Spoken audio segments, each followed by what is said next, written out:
Happy holidays to all our listeners, and welcome to our podcast, "'Tis But a Scratch, Fact and Fiction about the Middle Ages." I'm your host, Professor Richard Abels. My co-host, partner for life, and inspiration for all things medieval is my wife, Ellen. Merry Christmas, Happy Hanukkah, Happy Kwanzaa, and Happy New Year to you and yours.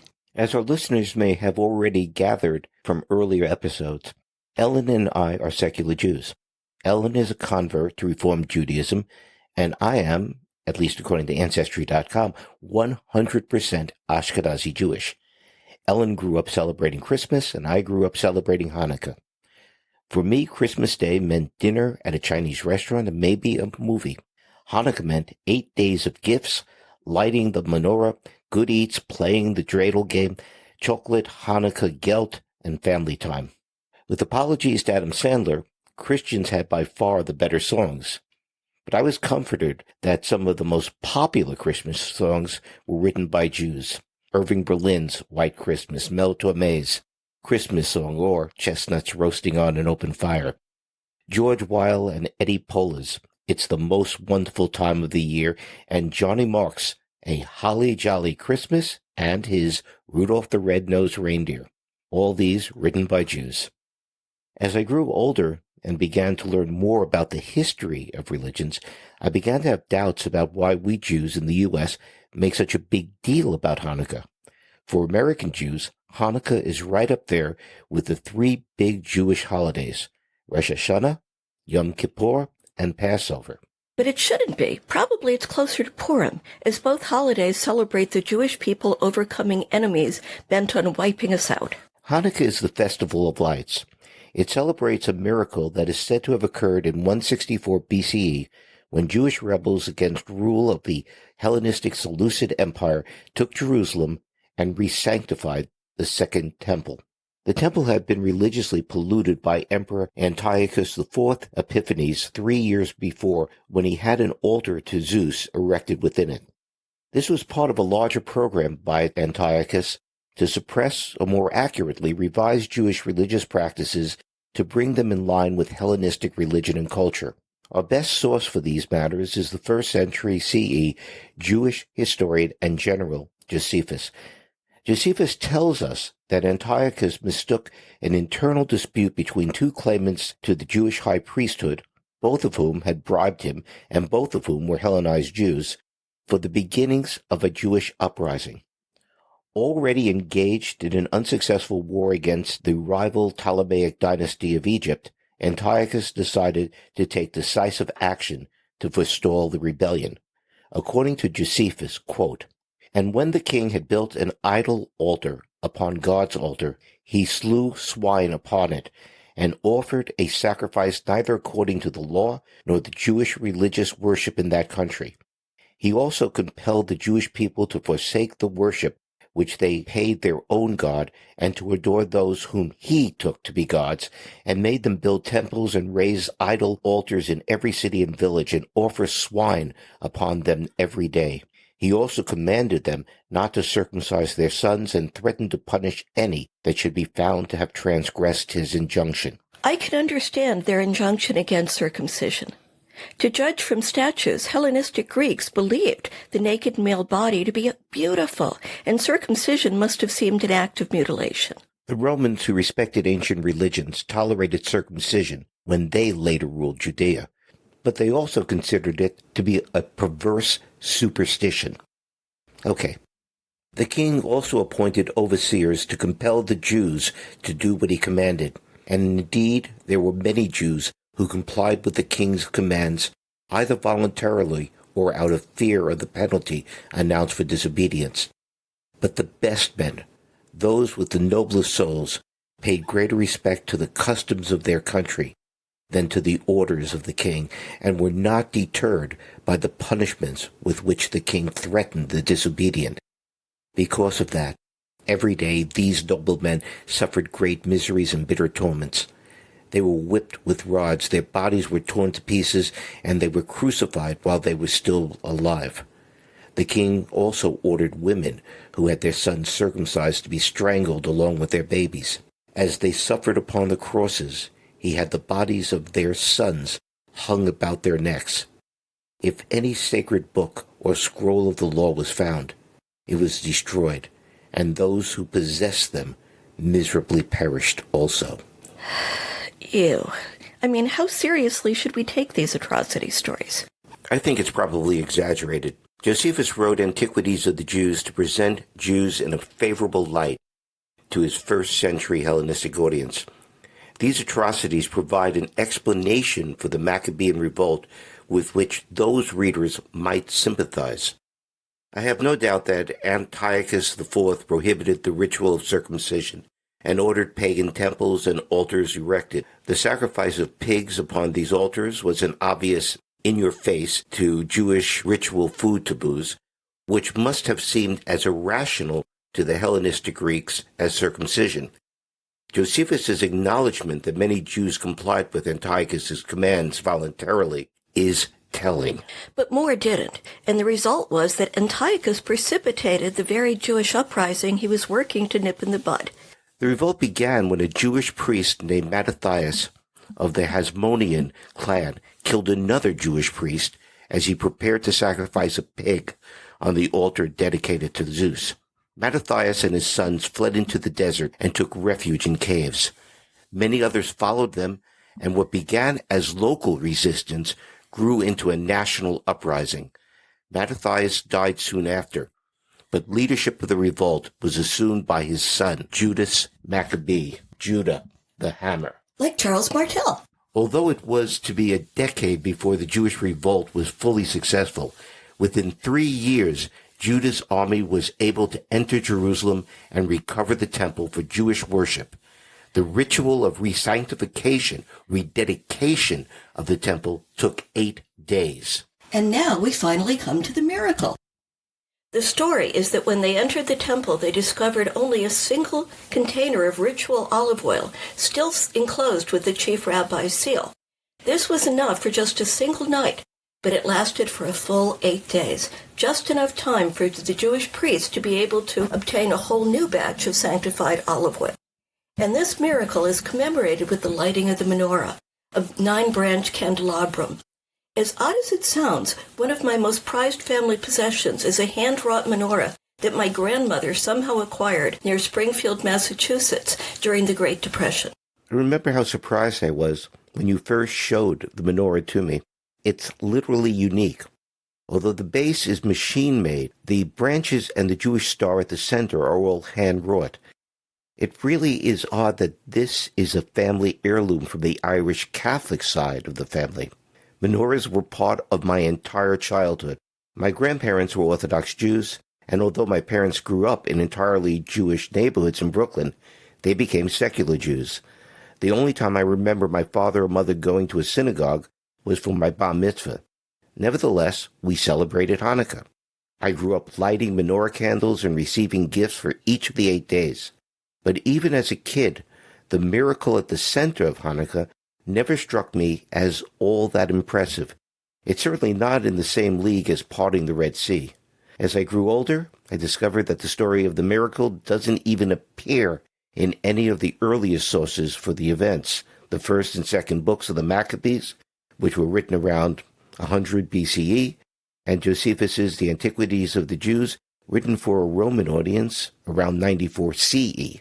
The first mention of the miracle occurs in the Megillot Antiochus, the scroll of Antiochus, written perhaps as early as the 2nd century CE, and appears in the Gemara portion of the Babylonian Talmud, which was written down around 500 CE. The Talmud, in case some of our listeners don't know, is the central text of Rabbinic Judaism. It comprises the Mishnah, the oral religious law of Rabbinic Judaism, which was first committed in writing in the early 3rd century, and the Gemara, rabbinic analysis and debate over the meaning of the Torah, both written and oral. When I taught Western and World Civ, I would explain to my students who thought that by reading the Old Testament, they were getting the straight dope on Judaism, that the relationship between the Talmud and the Torah is very similar to the relationship between the U.S. Constitution and all of constitutional law. You don't really understand the Constitution unless you understand how it has been interpreted. Over the years, you seem to have become less and less enthusiastic about celebrating Hanukkah. Yeah, that's true. It's not because I think that it's a bogus Jewish festival. As a festival, it really belongs on the same perch as Sukkot and Purim. My problem is that, at least in the U.S., it has become the Jewish Christmas. I can understand why. As a Jewish kid growing up, I would have been a lot more envious of my Christian friends if I didn't have a holiday in which I would get 8 gifts. Okay, little gifts, but still 8 of them. Christians may have the Christmas tree and Christmas decoration, but we have a menorah, and some Jewish families even had a Hanukkah bush. We didn't, but I know some who did. But Hanukkah shouldn't be the Jewish Christmas. Christmas is one of the major holidays in the Christian religious calendar, second only to Easter. Hanukkah doesn't have that status. A holiday celebrating the resistance of Jews to assimilation has become, in the U.S., an emblem of American Jewish assimilation into the dominant Christian culture. And that strikes me as highly ironic. Hanukkah celebrates the Maccabean rebellion against not only Hellenistic rule, but Jewish assimilation into the Hellenistic culture. The Maccabees regarded Hellenized Jews as great an enemy as pagan Greeks, and I'm the modern American version of a Hellenized Jew. If you remember, years ago when we belonged to a Reformed Jewish temple, after a sermon about the Hanukkah spirit by the rabbi, I told his wife, the Rebbitzin, that I had trouble getting motivated to celebrate the Maccabees, a bunch of people who would have, put us all Reformed Jews to death. And, of course, the Rebbitzin just glared at me. Yeah, I loved your relationship with her. She glared at you equally after you told her that the TV show Buffy the Vampire Slayer wasn't really about magic and demons, but was a metaphor. Several metaphors. And the idea that high school was located over the mouth of hell would have explained so much for many of us. Again, I understand from personal experience why Hanukkah is so important to American Jewish kids and their parents. The leaders of the Chabad Lubavitch movement of Orthodox Judaism are equally aware of the importance of Hanukkah to secular American Jews. Unlike other Hasidim groups who segregate themselves from the secular culture, Chabad has a tradition of outreach. Chabad regards it as a mitzvah, a blessing, to recall to the faith non-religious Jews, and this has led to Chabad's complex relationship with Hanukkah. On the one hand, Chabad understands the religious meaning of Hanukkah and its status in the Jewish festival calendar, but beginning in the 1970s, they began to actively encourage public celebrations of Hanukkah. They believed that they could use the popularity of Hanukkah among secular Jews as an instrument to reach them. I'm sure that they were also aware of the irony of using Hanukkah in this fashion. Chabad is as aware as the Maccabees were of the dangerous attraction that secularism holds for Jews living in an alien religious culture. Mr. Z. Freeman wrote a very interesting article for the Chabad.com website entitled, "Why Couldn't Jews and Greeks Just Get Along?" Mr. Freeman credits the Greeks with being universalists, syncretists, and rationalists. Jews, he also acknowledges, are syncretists, at least to an extent. Quote, "Whatever your grandmother told you," he writes, "Abraham did not smear the gefilte fish with crane." End quote. Crane? Gefilte fish I know, but crane? Horseradish. Oh, okay. So why couldn't the Hellenistic Greeks and Jews compromise? The Hasidic answer is that the problem is that the Hellenistic Greeks were rationalists. They couldn't fathom or accept the Jewish monotheism that rejected the very existence of all other gods or the conception of an ineffable God beyond human comprehension. It's telling that the practices that Antiochus singled out for suppression were those that struck the Greeks as just plain irrational. Why would you mutilate your male babies? Why can't you eat something as delicious as pork or even handle a pig? Why do you get so upset when I worship my gods? I don't object to you worshiping yours. Again, I find it ironic that Chabad has elevated Hanukkah into a major Jewish holiday as a lure to bring secular Jews back into the fold. It's a recognition of the deadly attraction of assimilation into a dominant culture.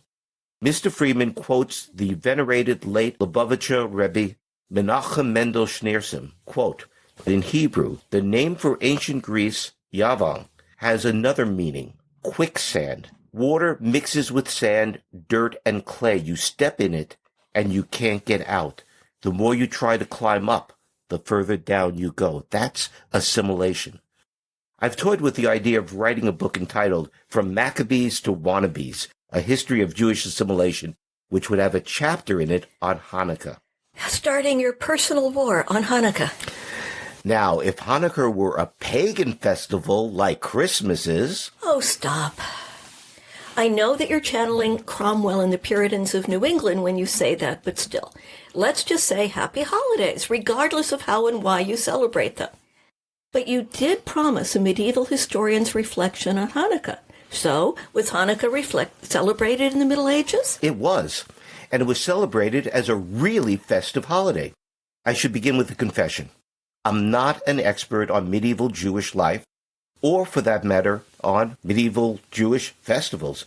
I'm going to be drawing on the research and expertise of scholars such as Dr. Kate Stevenson and Dr. Susan Weingarten. As I said, Hanukkah was celebrated by the Jewish communities of medieval Western Europe, in fact, to a greater extent than in early Judaism. Isn't Hanukkah mentioned in the Talmud? Only in a couple of places, and the holiday is not sanctioned by Scripture. The two books of the Maccabees are Jewish apocrypha. They are not part of the canonical Hebrew Bible. They are, however, found in the Septuagint, the 2nd century BCE Greek Old Testament, which held far greater authority among the early Gentile Christian communities than among Jews, whose scribes compiled between the 7th and 10th centuries the canonical Masoretic Old Testament based upon Hebrew texts. So why did Hanukkah become more popular in the Middle Ages, and how is it celebrated? It's easier to explain the how than the why. Hanukkah, like Purim, was a festival rather than a somber holy day. Both were celebrated by public drinking and feasting. That explains a lot right there. Yeah. Two Jewish texts from 14th century Provence tell us about the food dishes that were prepared for the Hanukkah celebration. One is a satiric poem called Avon Bohan by a rabbi from Al that includes a list of foods consumed on each of the Jewish festivals. The other is a medieval rendition of the Book of Judith called the Megillat Yehudik. What both festivals also shared was a permissive attitude toward female participation. I can understand why that would be true of Purim. After all, Purim celebrates Queen Esther, wife of the Persian great king Ahasuerus, for foiling the evil machinations of the royal vizier Haman to kill the Jews. And giving us delicious Hamantasha. Hamantashen. And for giving us delicious Hamantasha. Tashen. For giving us Hamantashen, for God's sake. And medieval Hanukkah celebrated similarly the salvation of the Jewish people by another heroine, the beautiful widow Judith, which is why the medieval Megillat Yehudik, the Scroll of Judith, is a treasure trove of information about medieval Hanukkah. Wait a minute. Hanukkah celebrates the Hasmonean triumph over the Seleucid king Antiochus. And the last time I checked, the Maccabees were all male. And didn't Judith save the Jews by seducing an Assyrian general, getting him first dead drunk and then cutting off his head? Yeah, that's how it appears in the Book of Judith, a deuterocanonical text written probably in the 2nd century BCE in Greek. Deuterocanonical? Yeah. Fancy word meaning a book of Jewish apocrypha accepted as scriptural by the Roman Catholic and Eastern Orthodox Christian churches, but not by Protestants, or for that matter by Jews. And yes, in the Book of Judith, Holofernes is an Assyrian general. But by the Middle Ages, Judith had been transferred in time to the era of the Maccabees, and Holofernes had become a Hellenistic general. Oddly appropriate if the Book of Judith was written in the time of the Maccabees, as you seem to suggest. And it probably was. So Hanukkah became a sort of bookend to Purim. Both celebrated women who saved the Jewish people, and in both cases, by using their feminine wiles and charm, and both proved to be femme fatales, at least as far as Haman and Holofernes were concerned. Medieval rabbis explained that it was because Hanukkah celebrated Judith that women were allowed to participate in the religious ritual of lighting the menorah candles. I would hope so. But what about the Maccabees? I mean, weren't they central to medieval Hanukkah? Not as much as in earlier and later times. Why not? I can only speculate about that. My suspicion is that Christians co-opted the Maccabees, making them prototypes of crusaders. By the 12th century, the Maccabees had become Christian heroes. The two books of the Maccabees, after all, part of the Christian scriptural canon, both in the Roman West and the Byzantine East. It was not part of the Hebrew Bible. I think that may be why Hanukkah was recentered on Judith. Like I said, this is pure speculation. Makes sense, though. Okay, but back to food. What kinds of food were considered proper for a medieval Hanukkah celebration? And I'm guessing it wasn't potato latkes or gefilte fish. Alas, no. Alas? I like gefilte fish. We can begin with something called leverwort, which are fried pancakes, and with that ever-delicious dish, salted cheese. And the reason for that is because they are both associated with the Judith story. According to the Megillat Yehudik, Judith plied Holofernes with leverwort and salted cheese to make him thirsty. He quenched that thirst with cup after cup of wine, finally passing out. Which is when she beheaded it. The rest is history, or at least it's legend. And the subject for a lot of Renaissance art. Yeah, which is the reason why Judith is probably well known. Other foods included honeyed porridge, pan-fried honey cakes, and boiled dough, sort of like bagels. This accompanied meat dishes. Public drinking was not only permitted, but encouraged. Maybe they kind of missed the point of the story. Don't get drunk if there's a vengeful lady nearby with a knife in her hand? Yeah. Okay, never mind. It was probably more to make the holiday like Purim. These festivals were communal celebrations. This is underscored by a halakhic opinion, a judgment about Judaic law, made by a 13th century German rabbi, Maya ben Baruch of Rothenburg. The rabbi prescribed a year-long fast for any woman whose child died while under her care in a preventable accident. Quote, to fast for a full year without eating meat or drinking wine, Rabbi Maya added, with the exception of Sabbaths, festivals, the new moon, Hanukkah, and Purim, when not only should she refrain from fasting, but she should eat meat and drink wine, end quote. Okay. I noticed that nobody mentioned gift giving. And the reason for that is it wasn't part of Hanukkah in the Middle Ages. It wasn't even part of Hanukkah in America until the late 19th century. Makes sense. Before then, Purim was the holiday on which gifts were exchanged. Gift giving became part of Hanukkah because of Christmas. In the early 19th century, Christmas was a minor holiday in both America and Britain. It grew in importance throughout the 19th century, and in 1870 was made a national holiday by Congress. It was after this that Purim's gift-giving was transferred to Hanukkah. But according to Diane Ashton, director of American Studies at Rowan University and author of Hanukkah in America, A History, the tradition of exchanging Hanukkah gifts really took off only in the 1950s. At this time, Jewish child psychologists as well as rabbis started promoting gifts as a way to make post-Holocaust Jewish kids happy to be Jewish rather than sad about missing out on Christmas, which pretty much returns us to the beginning of this episode. I never thought you'd be the Grinch who ruined Hanukkah. No. If you remember, we gave Hanukkah gifts to the kids until they grew out of it. It's the American Jewish way. Cynical to the end. Still, I hope everyone has a wonderful and safe holiday season. And when I picked up our daughter, Rebecca, to bring her home for the holidays, she informed me that we are lighting the candles in the menorah tonight because, in her words, it's so beautiful. So to our Jewish listeners, Chag Urim Sameach. Happy Festival of Lights. Much better. Until next year, bye for now. Put on your yarmulke, here comes Hanukkah. So much Hanukkah to celebrate Hanukkah. Hanukkah is Festival of Lights.